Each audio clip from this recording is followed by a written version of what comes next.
श्री सद्गुरुदेव परमात्मने नमः। श्री रामचंद्राय नमः। आज श्री सद्गुरुदेव सन्निधि भाग 6 में अब तक श्री गुरुदेव ने हमें समझाया कि ईश्वर प्राप्ति करनी है तो अंतःकरण शुद्ध करने के लिए क्या करना है, सो हम आगे पढ़ेंगे। हम शुरू करते हैं धन शुद्धि से। पृष्ठ 42।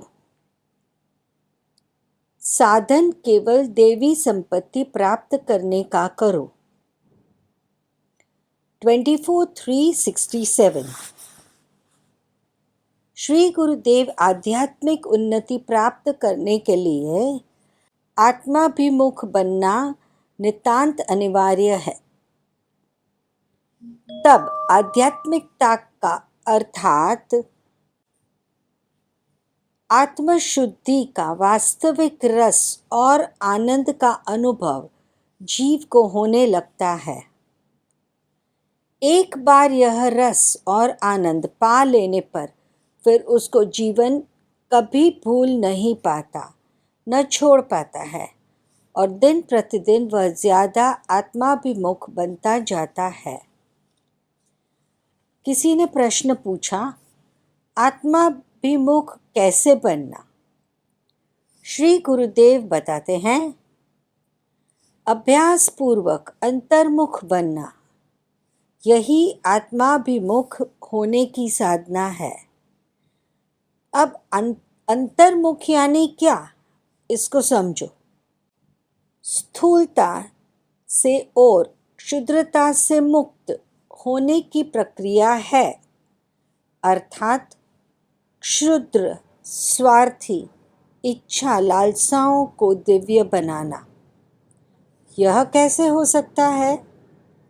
केवल कर्मों को शुद्ध करते करते ही दिव्यता का आविर्भाव होता है और कर्मों को शुद्ध करना है तो उसका एकमात्र साधन है कड़क आत्मनिरीक्षण। स्वयं अपने को ही अपना कटु आलोचक और विवेचक बनाओ। इसमें कोई नई बात नहीं कह रहा हूँ, हो? नई बात कोई कह भी नहीं सकता।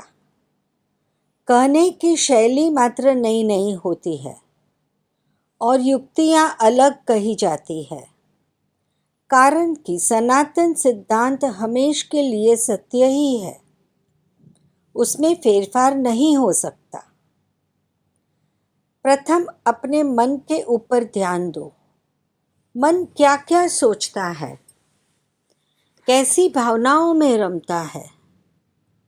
खूब सावधानी के साथ व सूक्ष्मता के साथ मन को देखोगे तो ही मन की सूक्ष्माति सूक्ष्म हलचल तुम्हें ज्ञात होगी।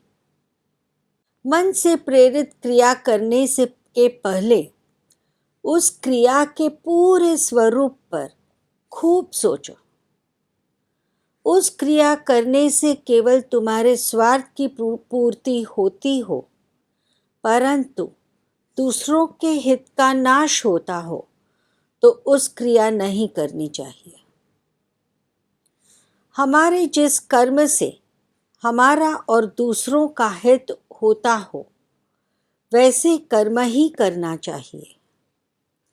हमारा हित होता हो परंतु दूसरों का अहित भी न होता हो और हित भी न होता हो, वैसे कर्म भी निर्दोष व मानवीय हैं।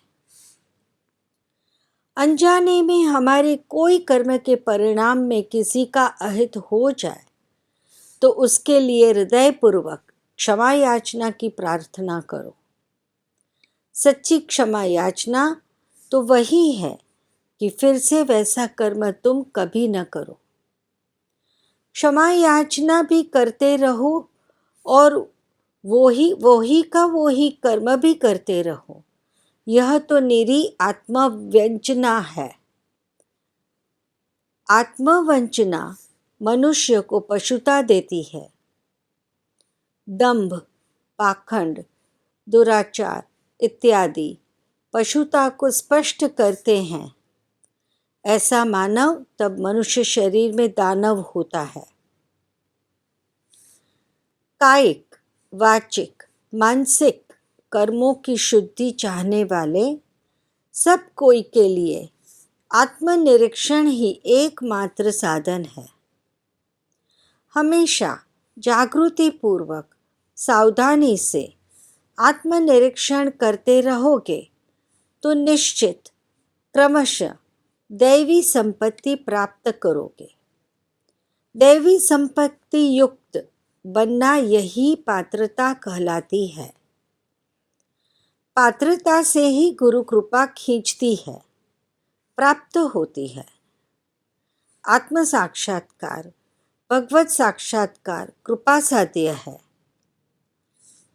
साधन साध्य नहीं है। साधन केवल दैवी संपत्ति प्राप्त करने का करो, फिर तो आत्मा की कृपा व शक्ति स्वयं लक्ष्य सिद्धि पा लेंगे। पेज 125।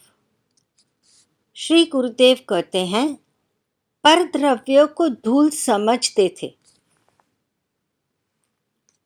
3667। बांका राका दोनों पति पत्नी थे, धार्मिक वृत्ति के थे, पर द्रव्य को धूल समझते थे। यह आर्य संस्कृति है। रास्ते में चले जा रहे थे। रास्ते में एक सोना मुहर पड़ी थी। बाका जी ने देखी तो सोचा कि पीछे राका जी आ रहे हैं, औरत जाती है, शायद मन बदल जाए तो। उन्हें मुहर पर मिट्टी डाल दी, क्योंकि पराया द्रव्य है। आगे जाकर एक पेड़ के नीचे बैठे। तब राका ने पूछा, आपने रास्ते में धूल क्यों डाली थी? तो बाका जी बोले, रास्ते में मुहर पड़ी थी, मैंने सोचा कहीं तुम्हारा मन न बदल जाए, इसलिए मिट्टी डाली। राका बोली, आपने मिट्टी को मिट्टी से ढांका। देखो, बाका जी को सोना दिखा और राका जी को मिट्टी दिखी। भारत का यह हाल था। पहले कितना त्याग था, पर द्रव्य मिट्टी अर्थात धूल दिखता था। आत्मबल घट गया है इंसान का। कर्तव्य पर रहो। हम तो यह कहते हैं कि कर्तव्य पर रहो तो आत्मबल बढ़ेगा। कर्तव्य पर ठीक टाइम में पहुंच जाओ। वक्त पर नहीं पहुंचने से दीनता आती है। हाथ जोड़कर कहना पड़ता है, माफ़ करो।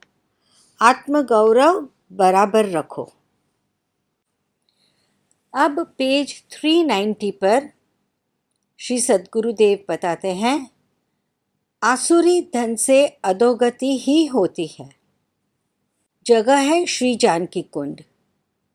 11/4/1944 को श्री गुरुदेव ने पत्र में लिखा है, श्री रामचंद्राय नमः। प्रिय पुजारा, सादर आशीर्वाद। आपका पत्र मिला, पढ़कर हर्ष तथा आश्चर्य हुआ। धन से मोह कौन नहीं पाता? यह शब्द प्रश्न सूचक है। परंतु आसुरी धन से अधोगति ही होती है, जैसे कि धन, मद, मत, परम वाचाला। आपने लिखा है कि कलिकाल में लक्ष्मी सर्वस्व है। यह आपके विचार किसी अंश में ठीक हो सकते हैं, परंतु मैं आपको कलिकाल का कीट बनने की सम्मति नहीं देता। वह लक्ष्मी ही क्या जो अनर्थ करके कमाई जाए।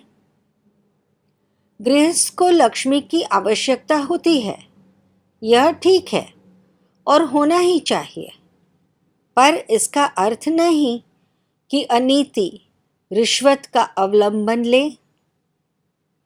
आपने लिखा है कि धन की भूख बड़ी दुखदाई है, मगर यह सच है तो इस प्रवृत्ति क्यों?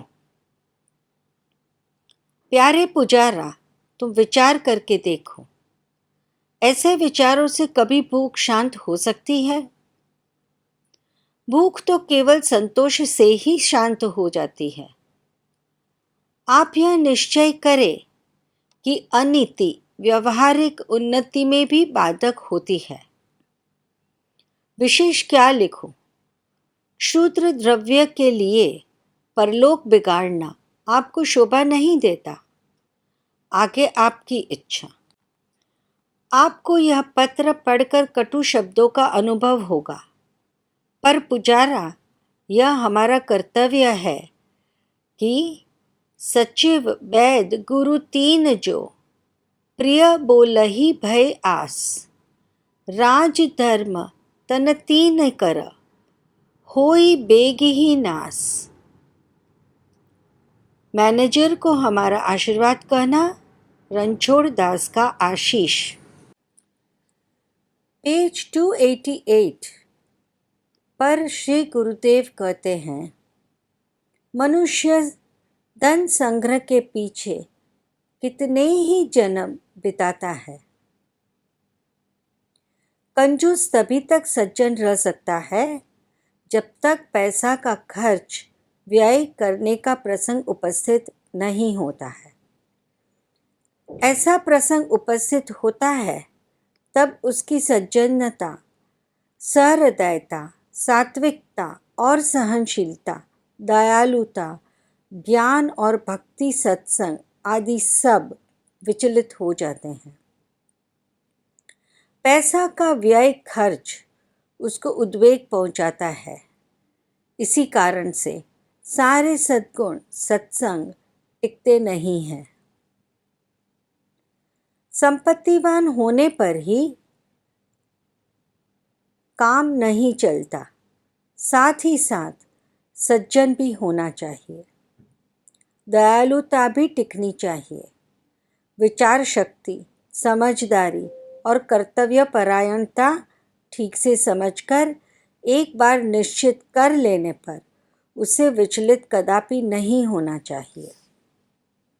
खूब सोचो, धन संग्रह करने की चीज नहीं है, उपयोग में लो। विष भरा हुआ फणीदर होकर संपत्ति के ऊपर चौकीदारी करने में ही जिंदगी पर जिंदगी गुजारता है। उसी तरह कंजूस भी जिंदगी पर जिंदगी अपने धन संग्रह के पीछे लालायित होता हुआ जिंदगी पर जिंदगी बिता देता है। मनुष्य जीवन का चरम लक्ष्य आत्म उत्कर्ष है। वही लक्ष्य छोड़कर केवल धन संग्रह के पीछे कितने ही जन्म बिताता है।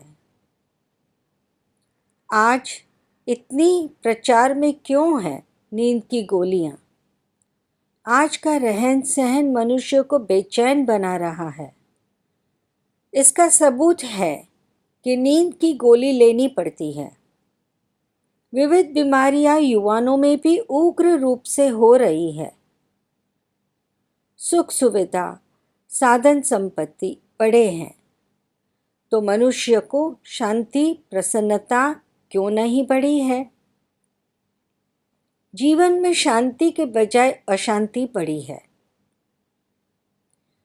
मन व्यभिचारी हो गयो, लख रुपयों की शान, छूट गयो रघुपति भजना, बना भयो चित म्लान। पेज 313 पर गुरुदेव समझाते हैं कि दान एक आध्यात्मिक प्रक्रिया है। एक माझी ने 8 आना यानी 50 नया पैसे श्री चरणों में धरे। आसपास के सब देखने लगे, कोई कोई हंसने भी लगे। श्री गुरुदेव ने कहा, इसकी हल्दी ले आओ। हल्दी बाजार से लाई गई। श्री गुरुदेव ने उसको पिसवाया, पाउडर बनवाया और एक भाई को देकर कहा कि रसोड़ा में वैष्णव दास जी को दो और कहो कि अब की रसोई में डाल दो। फिर कहा, देखो माँ जी की हल्दी कितने को पहुँचेगी। नीति की, परिश्रम की कमाई है। धन की 3 गति है।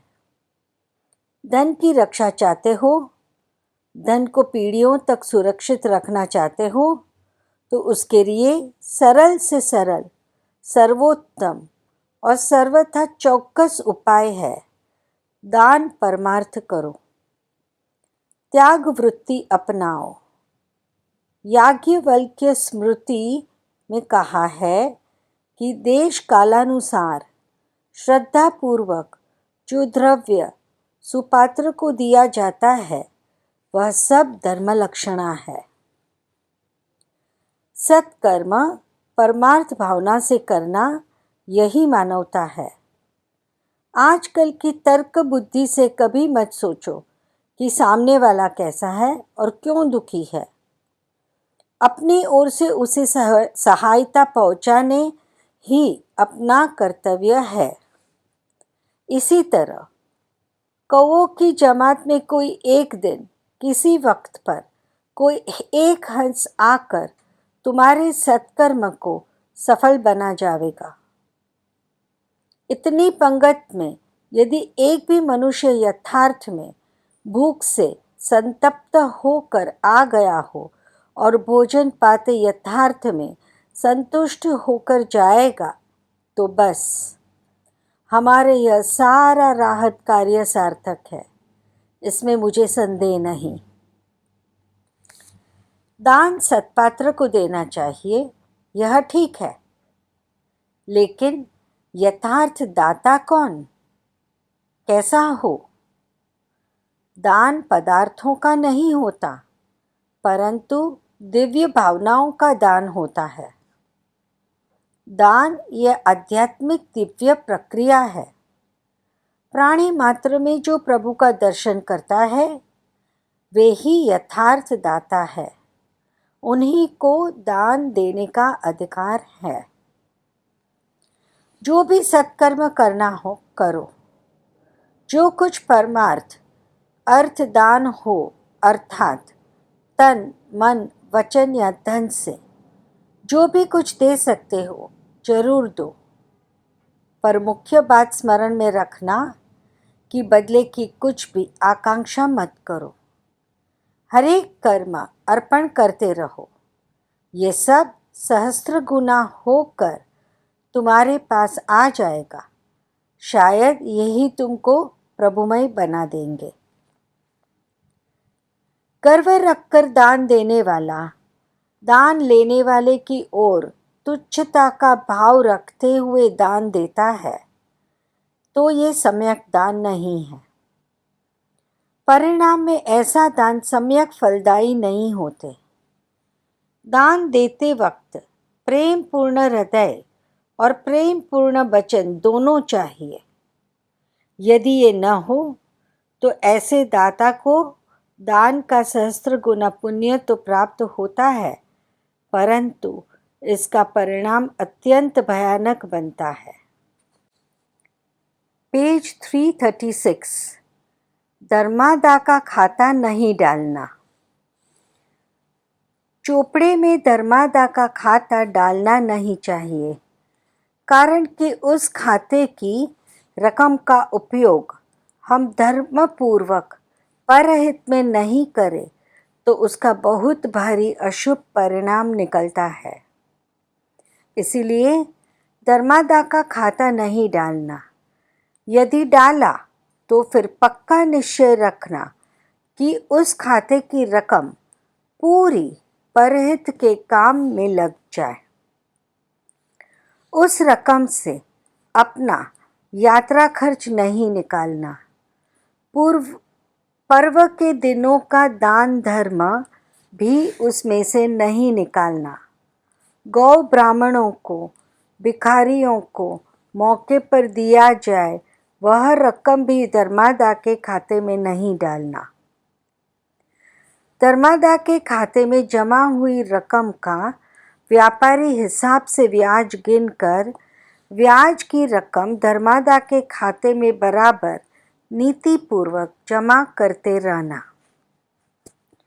आशय यह कि धर्मादा की रकम की एक पाई भी फिर अपने लिए अपने दान व्यवहार में नहीं लेना।